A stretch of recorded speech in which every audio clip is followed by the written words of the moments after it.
Hello everyone, आज आपण माने तू मोर केदार एवं मु तोर गौरी सीरियल देखा पाइबे कि ईशान एवं शिवानी मध्य जड़े थर्ड पर्सन रे एंट्री होउछि। जेतेबेले बिहान ईशान को घरे रखिबा पई रत्ना मैडम को कही कि वार्निंग दे दिए। मामू बिहान को कहती कि बिहान ईशान घरे रहिबा कथा पछरे एवं भवानी को प्रश्न करती कि अच्छा भवानी बाबू तमे को पुअर प्रस्ताव नहीं आसथिल? मोर जहाँ मन पड़ुछि शुभम ना रे जड़े पुअर प्रस्ताव नहीं आसथिल, डाक तांकू। एवं भवानी पूरा भद्रलोक परिका हाथ जोड़ी के कहे कि आज्ञा भाईना मु शुभम ही प्रस्ताव नहीं आसी, से भणजा मोर आउ बहुत भल पिला सीए। आउ तापरे डाके कि अरे शुभम बाबा माँ साथी उपरକୁ आसे एवं अल्प समय भितर शुभम एवं ता बापा माँ उपरକୁ चली आसती एवं तापरे शुभम परिवार लोकंक समस्तंक पाद छुई के प्रणाम करे एवं शिवानी मध्य शुभम बाबा माँ पाद छुई के प्रणाम करे एवं शुभम को देखिला पर शिवानी मने मने भाबुथाए कि ये होछंती कौन से शुभम जहाँ को भोला बाबा मो पाई पठेइछंती, जी आसीबार आभास मते हेइथला।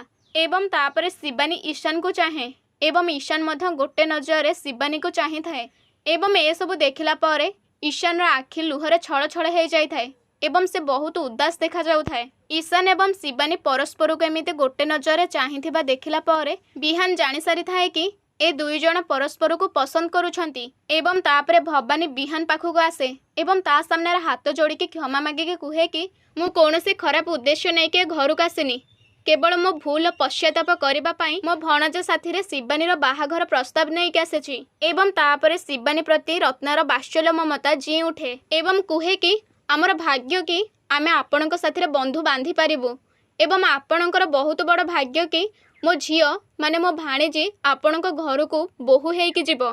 एवं ए सब पर ईशान बिहान को कहे कि बिहान मते एबे एठारु चली जावा उचित, काहेकि ना एटा तमर फैमिली मैटर एवं मु एठारे रहिबा आदौ भी उचित नुहे, किंतु बिहान ताको जबरदस्ती आनिके बसई दिए। तुमे होच मोर भाई एवं तुमे होच एई परिवार, तुमे एठारु कुआडे भी जीवनी। एवं शिवानी ईशान को गोटे नजर चाहे थाए। सेतिकी बेले शुभम शिवानी को प्रश्न करे कि अच्छा शिवानी मु तुमको पसंद तो माने मु तुमर पसंद आसिली तो ना तुमे घर लोकंक बाध्य बाधकतारे ए बाहाघर पई राजी होइच? तेले सांग माने शिवानी एबे कौन उत्तर देव से सबको जानिबा पई निश्चिंत चैनल को सब्सक्राइब करके रखंतु।